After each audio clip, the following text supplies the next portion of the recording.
আ'তা কুল্লা শাইইন খালকাহু সুম্মা হাদা। কোরআন শরীফে আল্লাহ বলেন, আমি প্রত্যেক সৃষ্টিকে, আমি আল্লাহ সৃষ্টি করেছি, প্রত্যেককেই তার গন্তব্য চলার জন্য একটি দিক নির্দেশনা আমি আল্লাহ দিয়েছি। প্রত্যেক সৃষ্টিকে তার উপযোগী কিছু দিক নির্দেশনা আল্লাহ তাআলা দিয়েছে। এই জন্য গরু হিসেবে চলার জন্য যে কদ্দুর দিক নির্দেশনা দরকার আল্লাহ তাকে এটা দিয়েছে। একটা কুকুরকেও আল্লাহ তাআলা চলার জন্য একটা দিক নির্দেশনা দিয়েছেন। এই জন্য কুকুর নইলে লাঠি দেখলে দৌড় দেয় না। সে তো এটা তো বুঝার কথা না, এটা লাঠি নাকি ফোম, এইটা তো বুঝার কথা না, হ্যাঁ তো বুঝেই না। হ্যাঁ নইলে দৌড় মারে কা, লাঠি দেখলে দৌড় দেয় কা, খাবার দেখলে আগায় কা, ঠিক না চাচা? তাহলে বুঝা গেল তাকে তার উপযোগী চলার জন্য যেটুকু হেদায়েত দরকার, দিক নির্দেশনা দরকার, আল্লাহ তাকে ওটুকু দিয়েছেন। আর পূর্ণাঙ্গ হেদায়েত আল্লাহ তাআলা ইনসানকে দান করেছে। এজন্য কোরআনুল কারীমের মধ্যে আল্লাহ বলছে, ইন্না হাদাইনাহুস সাবিলা, ইন্না হাদাইনাহুস সাবিলা ইম্মা শাকিরান ওয়া ইম্মা কাফুরা। আল্লাহ বলেন, আমি মানুষকে চলার পথের, জিন্দেগীর রাস্তার পুরা হেদায়েত আমি আল্লাহ দিয়েছি, আমি আল্লাহ দিয়েছি। ওয়া হাদাইনাহুন নাজদাইন, এই যে কোরআন শরীফের আয়াত, আল্লাহ তাআলা বলেন, আমি দুইটি রাস্তা আমি আল্লাহ তাআলা বলে দিয়েছি। আমি আল্লাহ তাআলা রাতও বলছি, দিনও বলছি। আমি বলেছি এটা আলো, এটা অন্ধকার, এটা হালাল, এটা হারাম, এটা জায়েজ, এটা না জায়েজ, এটা ইবাদত, এটা গুনাহ, এটা জান্নাত, এটা জাহান্নাম। আল্লাহ তাআলা বলেন, আমি এভাবে স্পষ্ট করে আমার বান্দাদের জন্য আমি বলে দিয়েছি, আমি কোনো কিছু বাদ দেই নাই। তাহলে মহান আল্লাহ পাক রব্বুল আলামিন আমাদেরকে সর্বশ্রেষ্ঠ সৃষ্টি মানুষ বানালেন এবং আমাদেরকে পূর্ণাঙ্গ হেদায়েত দিক নির্দেশনা দিলেন। আল্লাহ তাআলা আমাদের জন্য বুঝাইয়া বলার জন্য নবী রাসূল পাঠালেন, আবার বুঝবার জন্য কিতাব দান করলেন, আবার গ্রহণ করার জন্য পূর্ণাঙ্গ সক্ষমতা সম্পন্ন অঙ্গ প্রত্যঙ্গ দান করলেন। তিনটা জিনিস আমার জন্য সর্বদা আছে, আমাদের প্রত্যেকের জন্য। এক হলো আল্লাহর হুকুম মানার উপযোগী একটা বডি আল্লাহ আমগরে দান করছেন। যত কিছু আল্লাহ হুকুম করছেন আমাদের শরীরের সাথে মানানসই। ইউরিদুল্লাহু বিকুমুল ইউসরা ওয়ালা ইউরিদু বিকুমুল উসর। আল্লাহ বলে, বান্দা একটা বিধান তৈরি করতে গিয়েও আল্লাহ বলে, বান্দা বিশ্বাস করো তোমার জন্য কঠিন হোক আমি এটা চাইনি, আমি চাই নাই বান্দা, আমি তোমারে বানাইছি। আমি একটা হুকুম দিতে গিয়ে প্রতিটা হুকুমের ক্ষেত্রে আমি তোমার জন্য যেন সহজ হয় আমি এটা চেয়েছি, আমি খেয়াল রেখে দিছি, আমি খেয়াল রেখেছি। মা জাআলা আলাইকুম ফিদ্দীন মিন হারাজ। আল্লাহ বলে, দ্বীনের ব্যাপারে আমার বিধানের নামে আমি আল্লাহ তাআলা তোমাদের উপরে কোনো কঠিন বোঝা চাপিয়ে দেই নাই, একটাও না, একটাও।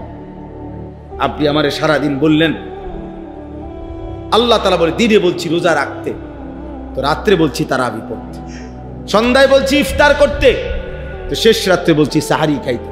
তুমি দেখো আমার হুকুমের মধ্যে ব্যালেন্স আছে, ভারসাম্যতা আছে। আমি আল্লাহ তাআলা একসাথে সব বোঝা চাপাই দেই নাই, একসাথে করি নাই। তাহলে আল্লাহ তাআলা আমাদেরকে আল্লাহকে মানার যোগ্যতা সম্পন্ন একটি শরীর স্বাস্থ্য দিয়েছেন। দুই নাম্বার হলো আমাদেরকে আল্লাহর রাস্তা, আখিরাতের রাস্তা বুঝিয়ে বলার জন্য প্রত্যেক যুগে আল্লাহ তার মনোনীত বান্দা, যাদেরকে নবী রাসূল এবং নবী রাসূলদের পরবর্তী উলামায়ে কেরাম আল্লাহ তাআলা সব যুগে পৃথিবীতে রেখেছে। আপনারা একজন চাচা বলেন, ছোটবেলায় শুনছেন কিনা কোনোদিন যে আজ থেকে 100 বছর আগে একবার এমন হয়েছিল যে পৃথিবীতে কোনো হুজুর নাই? এমন ঘটনা শুনছেন? বোঝেন নাই? আপনি শুনছেন নি জীবনে কোনোদিন যে বিশ্বাস করেন 1992 সালে একবার 6 মাস এরুম হয়েছে যে কি নাই, কোনো হুজুর নাই পৃথিবীতে? এমন ঘটনা পেয়ে না, না থাকতে পারে, কিন্তু হুজুর থাকবে না। আদা রসুন না থাকতে পারে, চাল ডাল কম হয়ে যেতে পারে, কিন্তু পৃথিবীতে আল্লাহর জমিনে মানুষের হেদায়েতের জন্য, মানুষকে আল্লাহর পথ বলার জন্য নবী এবং রাসূল এবং তাদের পরবর্তী উলামায়ে কেরাম আল্লাহ তাআলা সর্বযুগে আল্লাহর কুদরতি ভাবে ধারাবাহিক চালু রাখছে। সুম্মা আওরাসনাল কিতাবাল্লাযীনা ইসতাফাইনা মিন ইবাদিনা, এটা কোরআন শরীফে আছে। আর 3 নাম্বার হলো বুঝবার জন্য আল্লাহ তাআলা আসমানি কিতাব ওয়াহি, আল্লাহর আসমানি ওয়াহি সর্বদাই পৃথিবীতে জমিনের মধ্যে রেখেছে। গত 1450 বছর থেকে যখন থেকে কোরআন নাজিল হয়েছে আজকের এই দিন পর্যন্ত পৃথিবীতে কোরআনুল কারীম একদিনের জন্য নিশ্চিহ্ন হয় নাই, হবেও না, হবেও না। তাইলে কি সমস্যার কারণে যুবক ছেলেরা তোমাদেরকে বলি, বাবা বয়স্ক বাবা আপনাদেরকেও বলি, কি সমস্যার কারণে আপনাদের এই ছেলেরা এক ওয়াক্ত নামাজ পড়ে না? আপনি জবাব দেন। কি নামাজ পড়ার মতো যোগ্যতা তার শরীরে নাই? বুঝাইয়া বলার জন্য কি কোনো হুজুর নাই? বুঝবার মতো কি কোনো কিতাব জমিনে নাই? কি ছিল না? কি সমস্যার কারণে? কি সমস্যা? হাসরের ময়দানে জবাব দিতে হবে, বাবাকেও জবাব দিতে হবে, সন্তানকেও জবাব দিতে হবে, সন্তানকেও জবাব। আমারও 2 ছেলে আছে, ফজরের নামাজের জন্য প্রতিদিন উঠাইতে আমারও কষ্ট হয়। আমার ছোট ছেলের বয়স 7 বছর, 7.5 বছর, যতক্ষণ না উঠে দরকার হলে 10 বার ডাক দিয়া হইল দাঁড়ায় থেকে উঠাইয়া উজু করে এরপরে একসাথে বাফুত মসজিদে যাই। এটা আমার জিম্মাদারি, আমার উঠাইতে হবে আমার বাচ্চাকে, এটা আমার দায়িত্ব। আমার সন্তানের নামাজ শুধু তার নামাজ না, আল্লাহর কসম আমার সন্তানের সেজদার মধ্যে তারও আখিরাত, আমারও আখিরাত। আমার বিবির পর্দার মধ্যে আমারও আখিরাত, বিবিরও আখিরাত। আমার স্ত্রীর বেপর্দার কারণে তাকেও জবাবদিহি করতে হবে, স্বামীকেও জবাবদিহি করতে হবে। আমার ছেলের বেনামাজি জিন্দেগির কারণে, অসভ্যতার জিন্দেগির কারণে বাপকেও সমপরিমাণ জবাবদিহি করতে হবে। আমনে বাপ হইছেন, লগের রুমে ঘুমাইছেন, আমনের ফুতে পাশের রুমে সারা রাত উলঙ্গ ছবি দেখে মোবাইলে, আমনে বইয়ে বইয়ে সিরা সাবান, হ্যাঁ অপদার্থ। আপনি বুঝেন না, আপনি সিরা খান, আপনি বুঝেন না। আপনার চেহারা, পুতের চেহারা দেখলে বোঝেন না যে এই জানোয়ারের মতো চেহারা কই বানাইলো? কোন কার চুল এগুলো? ভাইয়া বলো, বলো মিয়া, একটা ছেলে বলো। মুসলমানের ঘরে যদি জন্ম নিয়ে থাকো বেটা, ফিলিস্তিনের যদি 1 ফোঁটা রক্ত দেখে থাকোস বেটা, মায়ের বুকের রক্ত যদি দেখো, গাজার মুসলমানের রক্ত যদি তোমার কলিজার মধ্যে দেখো, একবার যদি কোনো চোখে ইসরায়েলের ইহুদি কুত্তাদের এই জুলুম যদি দেখবার পর তুই মুসলমানের বাচ্চা হইলে এমন চুল রাখবার কথা ছিল না বেটা। এ তো বেঈমানের চুল, এ তো বেঈমানের চুল বেটা। কেমনে পারলি যুবক? এই যুবক কেমনে পারলি? বেঈমানের মতো কেমনে সাজলি বেটা? যারা আমার মাকে, যারা আমার বোনকে, সন্তানকে বোমার আঘাতে, যাদের ইমানদারের লাশ আকাশে উড়ে ছিন্ন ভিন্ন হয়ে টুকরা টুকরা হয়ে গেছে, এরপরও বসে বসে এই মুহূর্তে পৃথিবীতে মুসলমানের উপরে এত জুলুম চলতেছে, এভাবে মুসলমান রক্তে ভাসতেছে, আর তোমরা এরপরও বসা বসা মোবাইল, নারী, ছবি, উলঙ্গ দৃশ্য দেখো। হায় যুবক, লানত তোর উপরে, লানত, লানত তোর উপরে বেটা, লানত তোর উপরে বেটা। তুই কোন মার ঘরে জন্ম নিলি বেটা?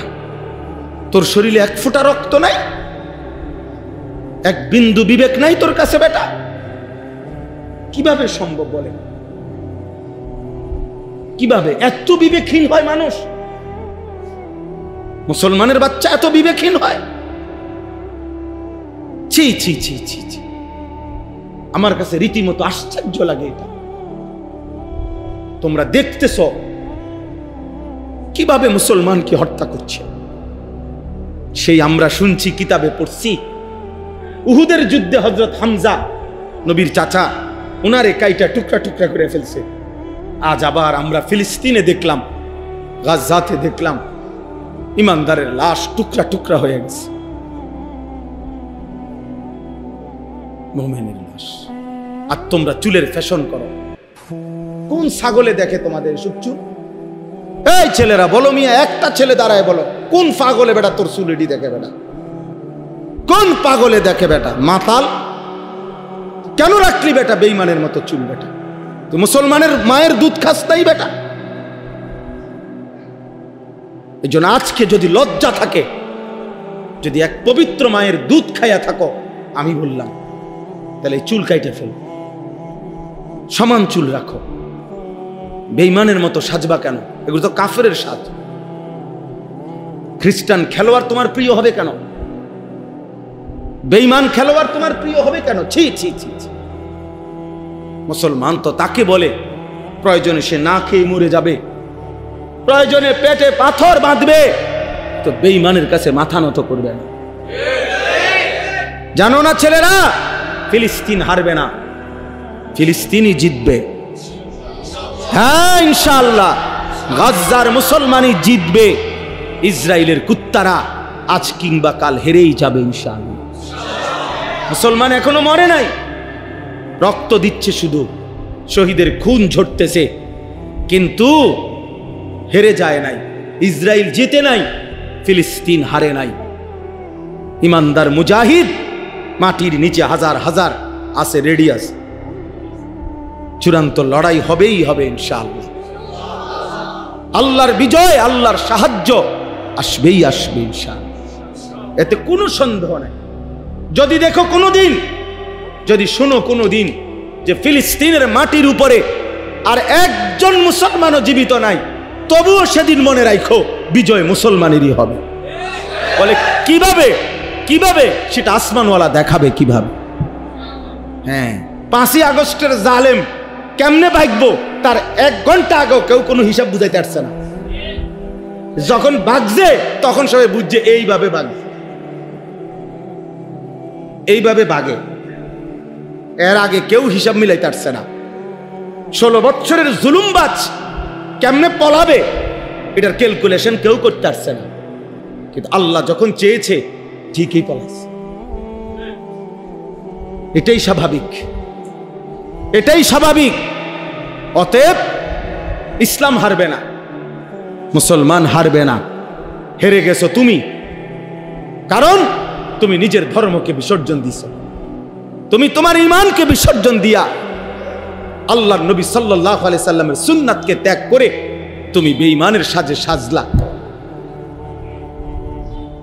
ঈমানদার দুর্বল হয় না কখনোই। দুর্বল হব কেন আমরা? কারণ ঈমানদারের এই রক্ত, শহীদের এই তাজা খুন কোরআন শরীফে আছে।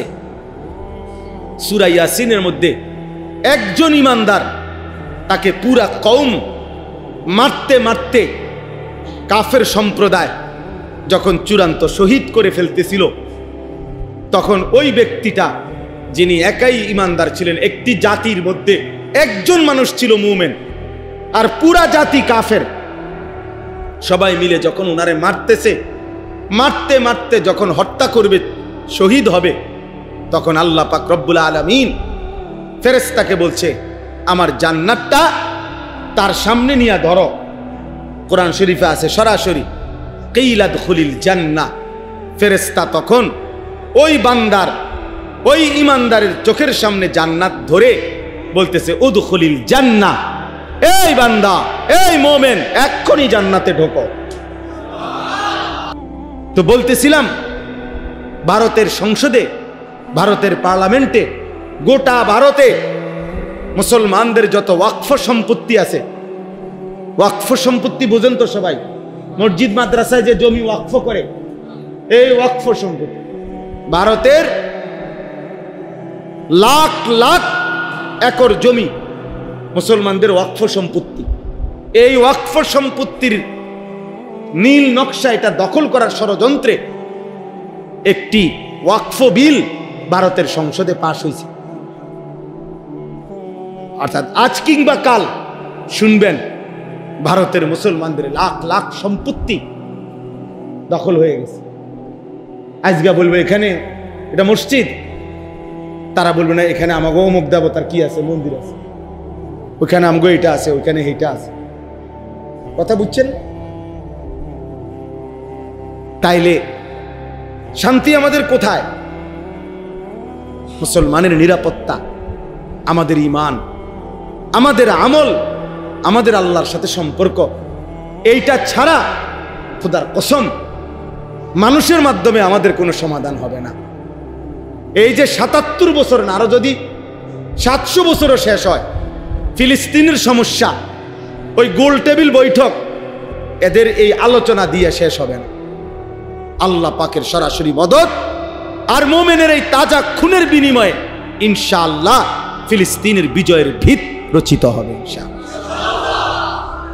হবেই হবে ইনশাআল্লাহ। এই জন্য আজকে আমি যে যেটুকু বুঝলো সবাই একসাথে বুঝবে, আমরা এটা মনে করি না, আমরা এটা বুঝি যে সবাই একসাথে বুঝবে না, কিন্তু কোনো একটা ছেলেও যদি বুঝো, একজনই, তো তুমি বাবা মনে করো আল্লাহর ওয়াস্তে আগামীর ইসলামের জন্য, মুসলমানের নিরাপত্তার জন্য, ইসলামের বেঁচে থাকার জন্য তুমি নষ্ট হয়েও না, নষ্ট হয়েও না। উঠতি গাছ যদি নষ্ট হয়ে যায় তো বড় হবে কেমনে গাছ? এই জন্য উঠতি গাছকে তো, চারা গাছকে তো মানুষ ট্যাংরা বেড়া দিয়ে আটকায়, ছোট একটা বাঁশের কঞ্চি দিয়া রশি দিয়া বাইন্দা দেয়, প্রতিদিন সকাল সন্ধ্যা পানি দেয়, কারণ চারা গাছকে খুব যত্ন করে বড় করে দেয়।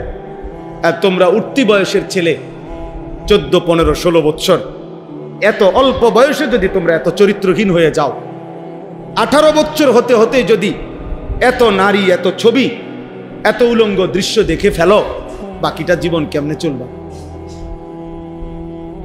বাকি হায়াত কেমনে চলবে? তাইলে এই জন্য আমি অনুরোধ করলাম, আজকে এই ইসলাহি মজলিসে আমরা প্রত্যেকেই ভাবি, বাবারা যারা আছেন আপনারা আপনাদের ছেলে মেয়ের নামাজ, আপনাদের স্ত্রীর পর্দা, আপনাদের ঘরের মানুষগুলো কিভাবে নামাজ পড়বে, আল্লাহকে চিনবে, এটার ফিকির করে। আপনি বলিয়েন না যে কোনো বুদ্ধি নাই, না, তাইলে হবে না। হতাশা মোমেনের জন্য কুফরি, এটা মনে রাখবেন, এটা গুরুত্বপূর্ণ কথা।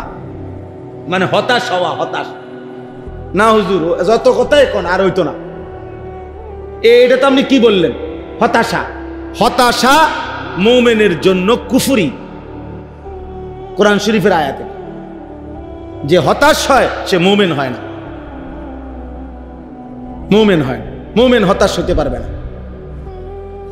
কারণ প্রতিটা অন্ধকার, মনে রাখেন, সুড়ঙ্গ যত লম্বাই হোক, অন্ধকার যত লম্বাই হোক, সুড়ঙ্গের শেষ মাথায় আলো আছে, আছে না আলো? অন্ধকারের শেষ মাথায় কি আছে? আলো আছে। অতএব মুসিবতের শেষ মাথায় যে কোনো দিন বিজয়ের আলো আছেই আছে। ইন্না মাআল উসরি ইউসরা, আল্লাহ বলছেন ইউসরা আসবে। এই জন্য আমরা যদি প্রত্যেকে চেষ্টা করি, আমার এই অনুরোধটাই, ছেলেরা তোমাদেরকেও বলি, বাবা তোমাদের আবারও বলছি, এই চুল ছেড়ে দাও। তোমরা কমপক্ষে এতটুকু প্রমাণ করো যে তুমি মুসলমান, তোমার কলিজায় মুসলমানের প্রতি ভালোবাসা আছে, আল্লাহর প্রতি, রাসূলুল্লাহ সাল্লাল্লাহু আলাইহি সাল্লামের প্রতি। তুমি যদি স্লোগান দাও তো ফিলিস্তিনের পক্ষে, আর ইসরায়েলের ইহুদিরা যদি তোমার এই লেবাস দেখে ওরা হাসবে, ওরা জিজ্ঞেস করবে যে বাবা কার মতো সাইজা কারে গাইলাম। তোমার যদি জিজ্ঞাসা করে তুমি যে কই, সাবধান। আরে শত্রু, ইসলামের শত্রু যদি তোমারে জিগায় যে হে ইসলামের বন্ধু, পেশাব করে ফানি লওনি,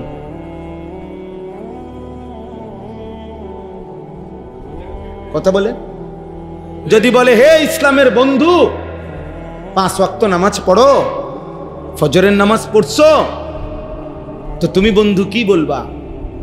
শত্রু তখন বলবে একটা সেজদাও যার কপালে নাই, সে ইসলামের বন্ধু হলো কেমনে, আর আমি বা শত্রু হইলাম কেমনে?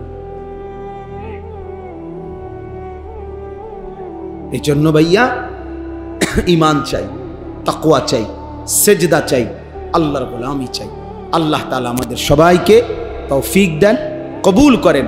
আজকের এই মজলিসকে আল্লাহ তাআলা ভরপুর বরকত দান করেন।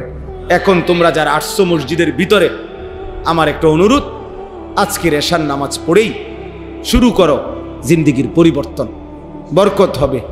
মজলুমের রক্তে তোমার দিল যদি না কাঁদে, তাহলে মনে রাখো তোমার দিল মরে গেছে, তুমি ইমান মরে গেছে তোমার। এই মরা ইমান দিয়া তুমি আগাইতে পারতাম। আল্লাহ আমাদের সন্তানদেরকে, বাবাদেরকে, পর্দার আড়ালের মা বোনদেরকে, সকলকে ইমান আমলের জিন্দেগি দান করেন, আমিন। এত মহব্বত উম্মতের প্রতি যাদের ছিল, সেই নবীরাও প্রত্যেকেই আলাদাভাবে নিজের ফিকির করছে। এই কথাটাই শুধু বলতে চাই। কোনো নবী এমন নাই যে দিবানিশি সারা দিন রাত সারা জিন্দিগি শুধু উম্মতের ফিকির করতে করতে নিজের নামাজ, নিজের বন্দিগি, নিজের আখেরাত, নিজের আলাদা ইবাদত আমল এটা ভুলেই গেছেন, সময়ই পান নাই, সময়ই পান না। এটা এরকম নাই, এমন কেউই নাই। বরং প্রত্যেক আম্বিয়ায়ে কেরাম নিজের জন্য আলাদা ফিকির করছে, নিজের আখেরাত, নিজের পরকাল। এজন্য সব নবীদের দোয়া, বিভিন্ন নবীদের দোয়া কোরআন শরীফে আছে। সেই দোয়াগুলোর মধ্যে এক বচনের শব্দ ব্যবহার হয়েছে এমন অনেক দোয়া আছে, অর্থাৎ নবী নিজের জন্য বলছে, তাওয়াফানি মুসলিমান ওয়া আলহিকনি বিসসালিহিন।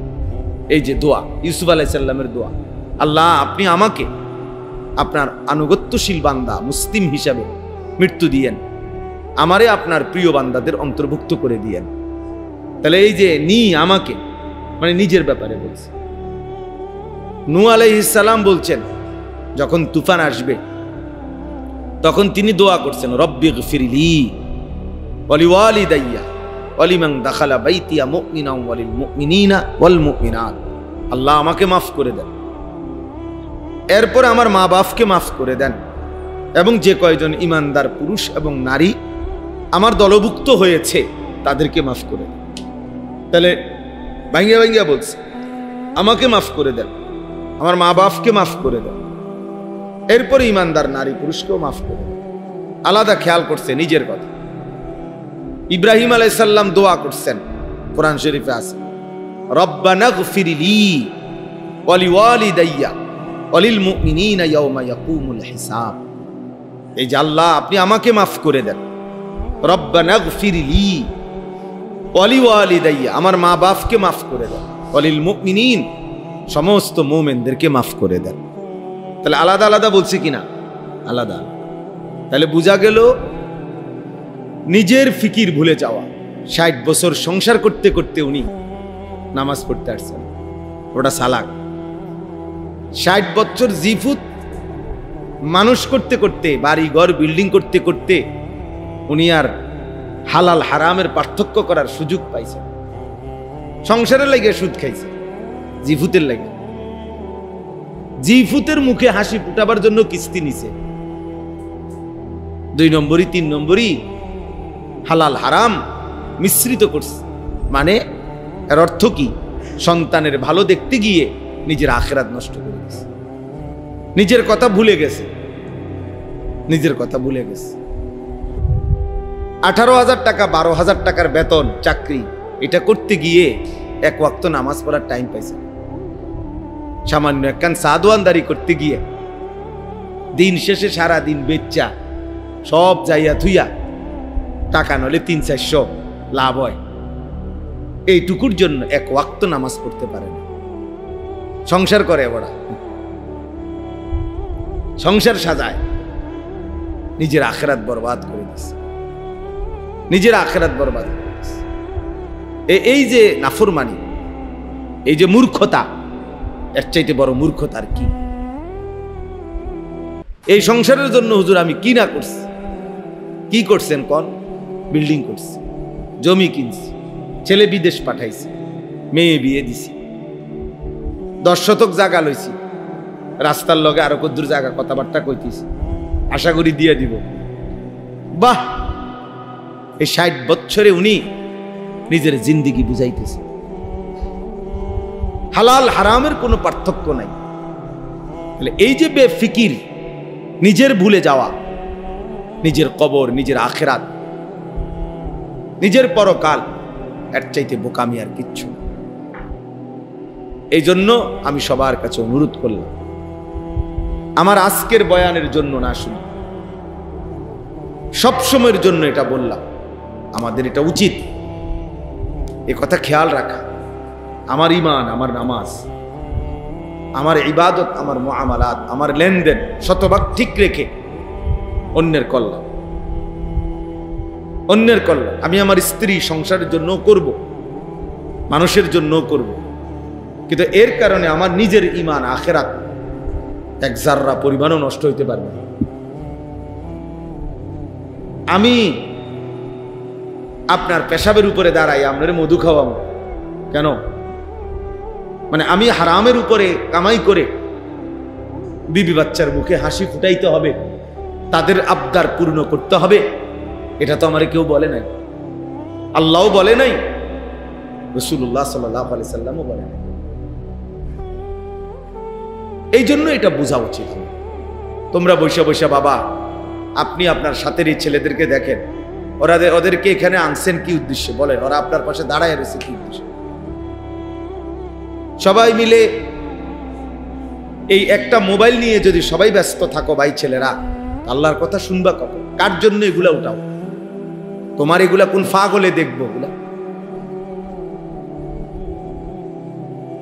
কার মোবাইল নাই, কার কাছে ওয়াজ নাই? প্রত্যেকে একটা একটা মোবাইল ধরে রাখছো, তো তোমার নিজের ফিকির করি, এগুলা দিয়ে তো মানুষের উপকার করবা, নিজের। এই জন্য স্ট্যান্ড ছাড়া যে মোবাইল হাতের, একজনও মোবাইল তুলবা। পছন্দ না হলে মসজিদ থেকে চলে যাও, কোনো অসুবিধা নাই বেটা, কিন্তু ফালতু গাফেল অমনোযোগী এমন ফালতুকে হাজার বছরও বলে কোনো লাভ নেই। গাফেল আল্লাহর দুশমন, কোরআনের কথা। গাফেল জাহান্নামী, কোরআন শরীফে আছে। ওই যে ওই এই ছেলে অপদার্থ কোথাকার বেটা,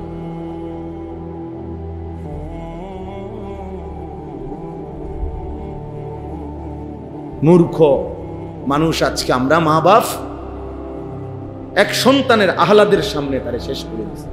একটা বাচ্চা হয়তো আবদার করছে,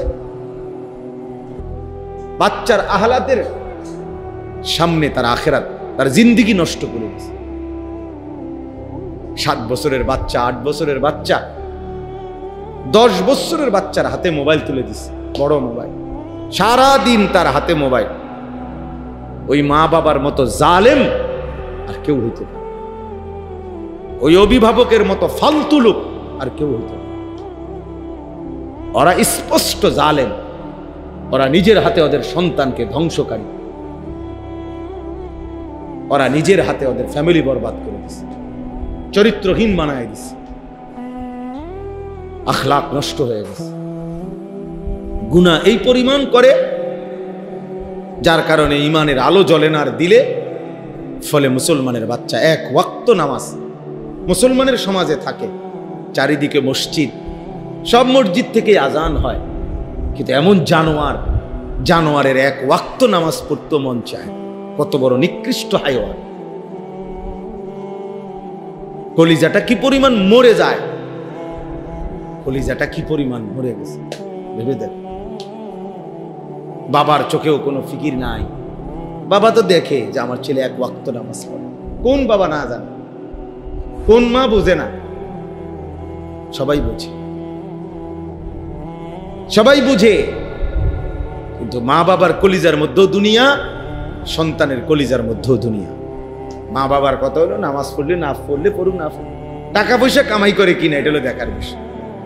দেশে হোক বিদেশ যাইয়া হোক, পয়সা রোজগার করে খালাস, আর কোনো টেনশন নেই, খোলা লাইনে আছে। আর যদি টাকা পয়সা ঠিক মতো না দেয়,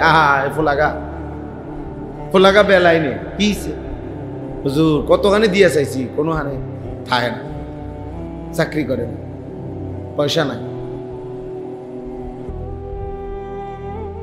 এই জন্য নাই তো এতটা ছোট বাচ্চার হাতে মোবাইল ওঠার কথা না। যদি গাফেল মা বাপ না হতো, গাফেল না হতো, আপনি বলবেন আমি আমার ছেলের সাথে পারি না, হুজুর বলছি শুনে না, মিথ্যা কথা, 100% মিথ্যা কথা, 100 মিথ্যা কথা। পারছেন না মানে আপনি কি ব্যাড হইতে হয়েছেন? আপনার 8 বছরের বাচ্চার আহ্লাদ তারই আপনি সংশোধন করতে পারেন না, আমনের মতো আকামলা দিয়ে হইব কি তা? হ্যাঁ, আপনি কি আমনের মতো বেড়া দিয়ে হইবটা কি? আপনার 12 বছরের ছেলেটাকে আপনি নিয়ন্ত্রণ করতে পারলেন না। আপনার চোখের সামনে নিজ ঘরে আপন ঘরে ঘুমাইয়া বাপ মা জীবিত, খোদার 1 বছর চলে যায়, কোনোদিন ফজরের নামাজ পড়ে না। মুসলমানের ঘরে এত বড় জানোয়ার কেমনে ঘুমায়? হ্যাঁ, মুসলমানের ঘরে এত বড় হাইওয়ান কিভাবে ঘুমায় বলেন বাবা? মূল কথা এটাই। আপনি মা বাবার কলজার ভিতরে দেখেন খুললা, ওদের কাছে আখেরাত দরকার নেই। আখেরাত দরকার হইলে ওরা চিল্লাইতো, ওরা গড়াগড়ি দিয়া কাঁদতো, ওরা আহাজারি করতো, আহা আমার ছেলে তো নামাজ পড়ে না, তা আমার ছেলের জীবন তো ভবিষ্যৎ কি, আমার ভবিষ্যৎ কি? ভবিষ্যৎ তো বাপ বুড়া কাল রে কয় না, ভবিষ্যৎ কয় আখেরাত কি। দুনিয়া পুরাটাই বর্তমান। আপনি বইয়ের ভাষার ভবিষ্যৎ অতীতকাল, এটা আরেক কথা।